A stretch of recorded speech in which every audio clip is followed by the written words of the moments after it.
Pozdravljeni. Danes je naš gost avstrijski profesor filozofije dr. Robert Pfaller. Predava filozofijo in teorijo umetnosti na Univerzi v Linzu v Avstriji, seveda. Izdal je številne zelo zanimive knjige, zelo odmevne. V najnovejši si je zastavil zelo provokativno vprašanje, ki se glasi nekako takole.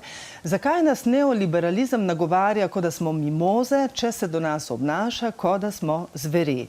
Welcome to our program, Professor Pfaller. Dobar dan.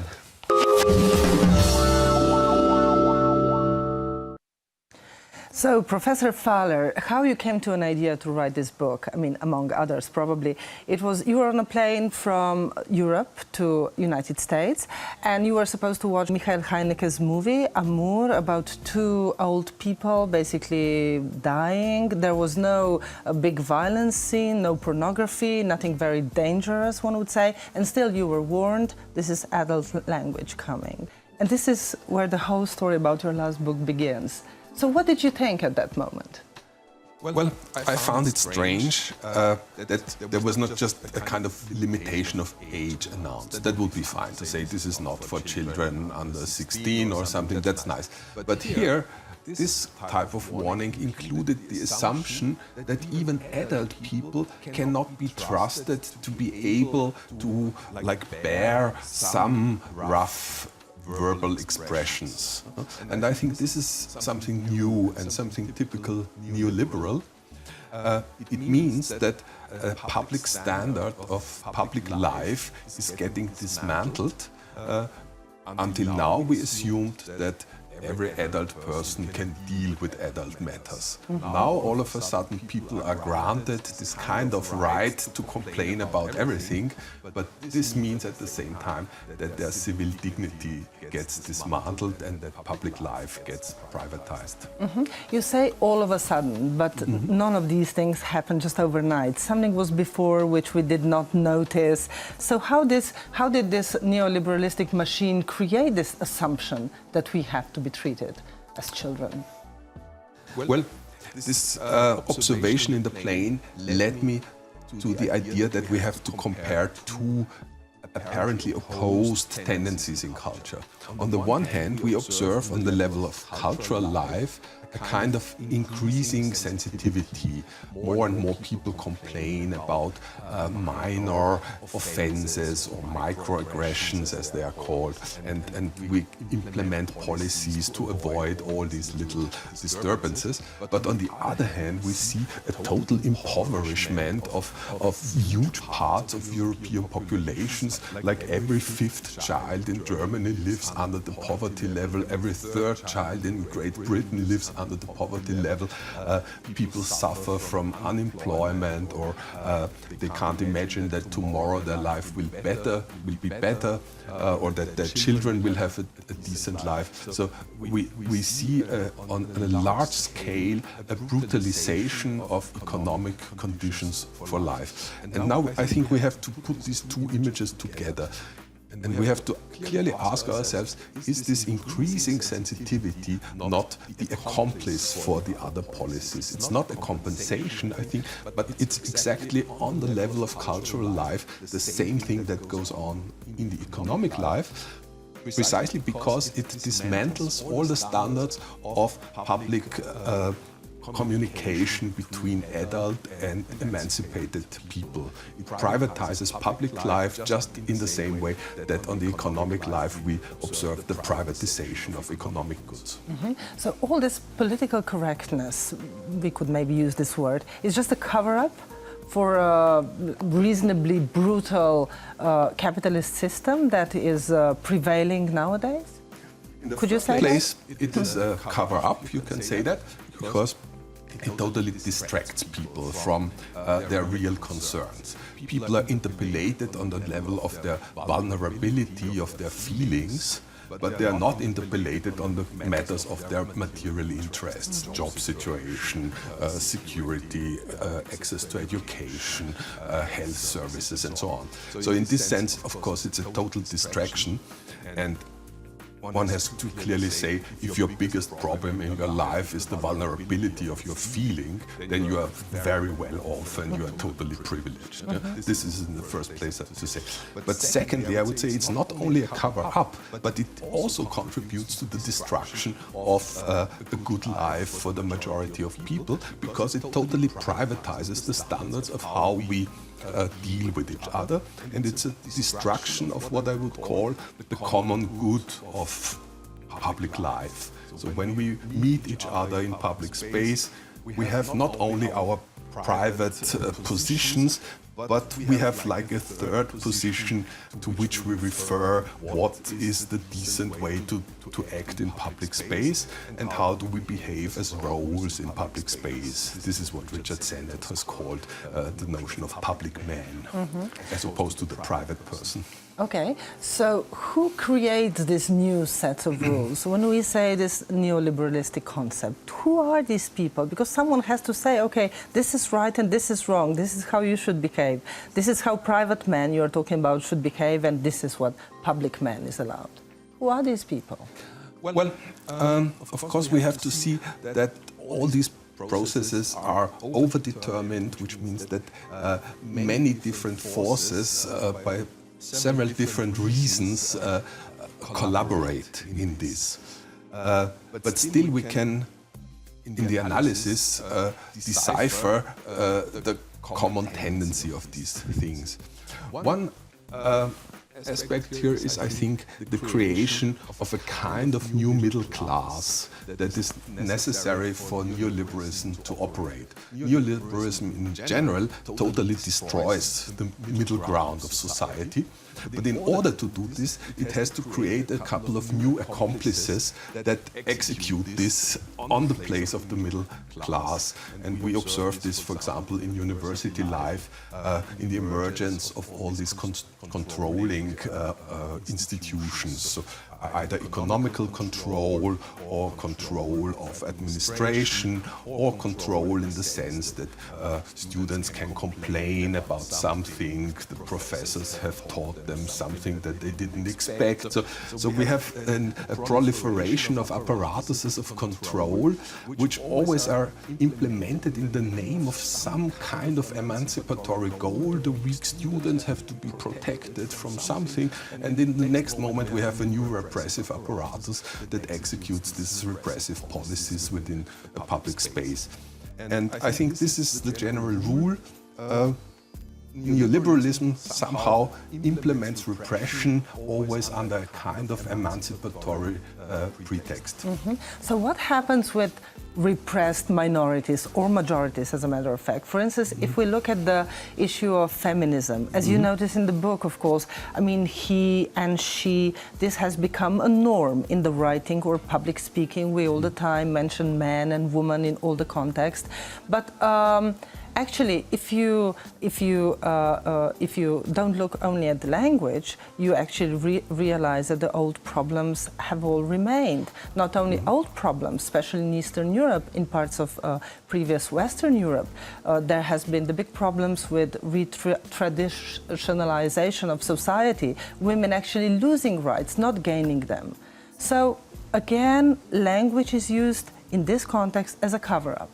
Absolutely. I think if we regard it again in the big picture, the big transformation that took place in the late 1960s, 1970s with regard to women's rights was the transition from the, let's say, Fordist model of the man as a breadwinner and the woman as a housewife, a type of life which worked very well for the women of the upper classes and very badly for the women of the lower classes. So the women of the lower classes got no payment for a lot of work. The women of the higher classes in this model got a lot of payment for almost no work. This model was dismantled in the late 60s, 1970s by several reasons. For example, because there was a request for more labor and the women were forced to enter the labor market in the Western countries. And that required an implementation of a welfare state. So that also women who got divorced and had a child had a social security. So actually emancipation of women demanded the construction of a huge welfare state in Western countries. Under neoliberal conditions, the welfare state gets destroyed and reduced, and that means we compensate for this by simple minor rules of how to address women, and we pretend that this will bring about women's emancipation. Mm-hmm. So, in other words, it would be better if you just call me names, if you must, just treat me right, isn't it? Yes. So, how does that show in other areas, like in the area of, in the differences between different social classes nowadays? I mean, you have noticed in your book, and you point out in all the interviews, how very little percentage of people who are very rich hold all the world wealth in their hands, while the rest, which is like more than 95% of the people, are actually extremely poor. How does this reflect the main thesis of your book? Well, I would say what we observe is that inequality, even in the rich societies of the West, has increased dramatically since the 1980s. And the neoliberal narrative is that all the disadvantages of people today just stem from discrimination. So just because they pertain to a sexual or ethnical or religious, whatever minority, that's why they face disadvantages. And if we just remove the prejudices and just implement some language rules, we will overcome this.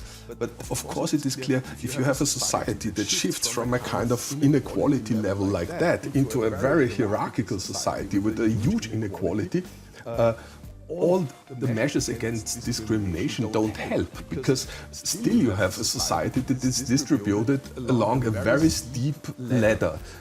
Maybe the groups are then justly distributed, but still they are very ill distributed along this. So if instead of this you just create an equal society, it doesn't matter whether you have discrimination or not, because there are no different places where you can put the people against whom you have prejudices. Which brings us to the question, who defends the rights of the people who are actually in the very bottom? Where is the traditional left or new political middle ground who should traditionally at least protect the rights of those people?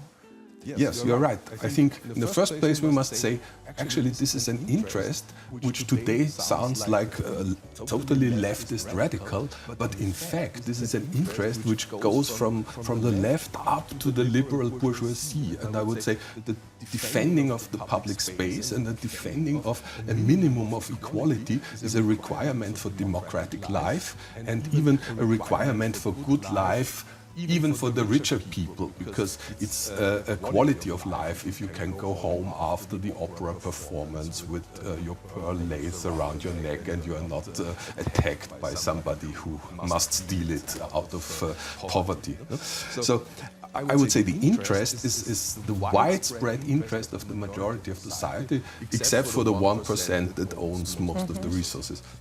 But the political representation of this interest, I think, is so poor in Western countries since the 1980s, because we have clearly to say that since the 1980s, the leftist parties have abandoned their economic policy that they had very successfully pursued after the Second World War. It was a policy of what we would call Keynesianism, so a policy that would bring about wealth in the population and would create an increasing equality. After 1980, with the neoliberal policies of Thatcher and Reagan, also the Social Democrats adapted to that, and so their economic policies was not different from that of their opponents. And to compensate for that, they invented these small cultural policies of language and of like sensitivity for minorities. That was their shibboleth, as we would call it, their sign of their marker of difference from the opponents. But actually this just was there as a distraction from the fact that both camps have more or less the same economic policy. And the fun is, and the tragedy, that also the right-wing side now can adopt this game. And for the right-wingers, it is today sufficient just to be a little bit vulgar and transgressive and obscene in their language. And then the disappointed people say, oh, this is a man of the people, or this is a woman of the people, like in France or in America. And they don't look at the economic policies of those people, but just when they are a bit vulgar, finally the proletarians feel that this is our guy. Mm-hmm. So you are now talking about European context, but of course you are talking about United States of America as well. Yes. You've actually described the reason why candidate Clinton lost the elections and why President Trump has won the election, isn't it? Yes. So what happened? Why does left not understand that the right political parties are using its own game for the fact of winning the elections? What is left doing wrong? I mean, why is left using this language of, you know, political correctness, which is so transparent and people can see through this language? Well, I think we have again to see that there are a lot of people profiting from this pseudo-politics of the left. We have implemented a lot of people into these controlling apparatuses where they have a kind of decent life of producing a reactionary politics under emancipatory pretexts. So we have a lot of accomplices here who are interested to maintain this game. It is not just a wrong idea, it's not just an error, it's a massive material interest of a huge part of the population. If you just take German universities, those administrators outnumber the teachers at the German universities by 2 to 1 today. And 20 years ago it was the opposite rate. If this translates also in the Slovenian environment perfectly, what about Austrian environment? How does this language of political correctness translate into this new political scenography which you have there now? Young people who are leading the government, young people in the Austrian, sitting in the Austrian government, doing what? Where are they? Where do they find themselves in your book? Well, I'm afraid not the young people in the Austrian government will find themselves in my book. My book is not written for right-wingers. It's written about right-wingers to a certain extent. But they will read your book as well. Some of them might, yes. I'm not too optimistic about that. Will they recognize themselves in your book? Well, if they do so, probably they will not say that, because if I say it is enough for them to be a little bit vulgar in order to be counted as the people of the people, then it is clear that this trick should not be revealed too much. One thing maybe should be also said here. I think we have here a kind of north-south cultural difference. I think all these pseudo-politics that I try to describe are a kind of cultural Protestantism. So it comes from the United States, from Great Britain, from the Scandinavic countries, and a little bit Germany. Southern cultures are a little more reluctant to implement this politics of the sober speaking. They have a little more awareness of the enjoyment of telling nasty words, of the possibilities to unite on these lower grounds. I think also in Slovenia you have a great tradition of nasty words that by which you can somehow ally with some other interlocutor. So you are saying this can be sometimes helpful as well? Yes. Not only bad manners, it helps. I think it actually helps, and this would be my linguistic argument against these policies of sober speaking. I would say there is no such things as good words and bad words. Under adult conditions of speaking, we know quite well that there are manners of witty speaking, ways of irony, where you can say very nasty words and you can express wonderful feelings about that. If I may illustrate that with a little anecdote. A couple of years ago I was invited by the Honourable British Society of Phenomenology in Oxford, And this society, philosophical society, dedicates every annual congress to one particular philosopher. And that year, this congress was dedicated to Slovene great philosopher Slavoj Žižek. And since I have also published about his work, I was invited too. And I had been good friends, personal friends with Slavoj Žižek since many years before.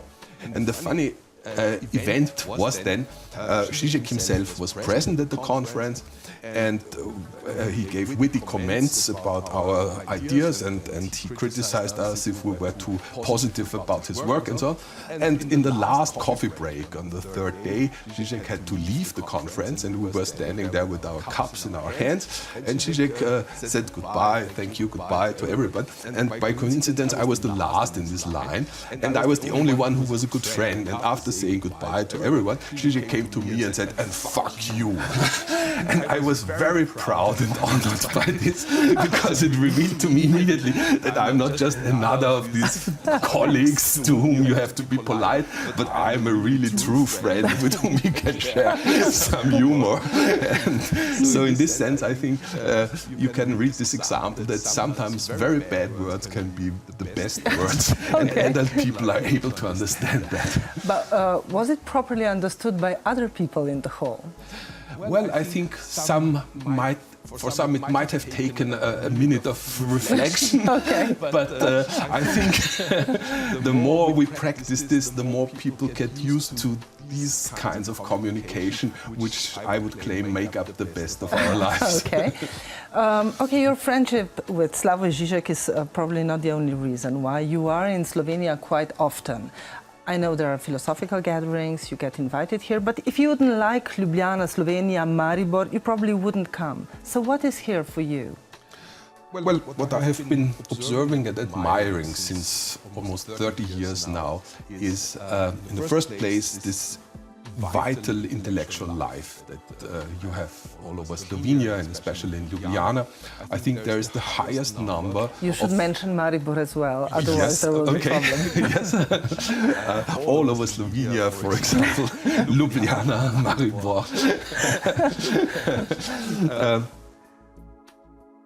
And I think it is a wonderful country that has, not only in terms of quality, you have top philosophers that I think in 100 years will still be read and will be famous classics like Slavoj Žižek, Mladen Dolar, Renata Salecl, Alenka Supancic, Gregor Moda, and so on. So you can name a huge number, and I'm sure that their works will remain. But apart from that, it is also so widespread. So many people read intellectual journals. There's a huge network also between the philosophers and the artists. So many people are both or communicate between both sides. You have this wonderful journal Maska, for example, edited by one of the Janez Janša artists.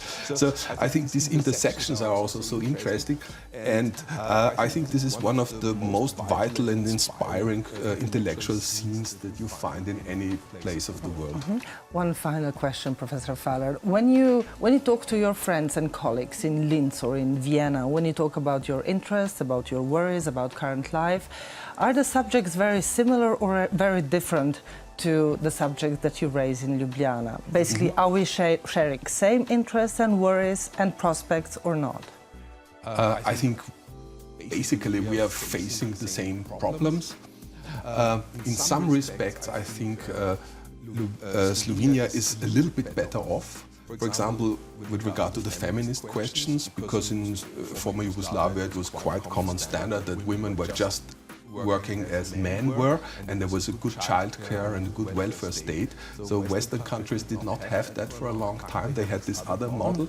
And so feminism is much more, I think, distorted in the Western countries than in Slovenia or in the former socialist countries. And also because intellectual life here in Slovenia is much more influenced by this huge philosophical school that you have here. I sometimes feel better understood here than in Austria, where the intellectual life is more diverse and there is not such a philosophical tradition that would make it easier for the people to understand what I am trying to claim. Okay.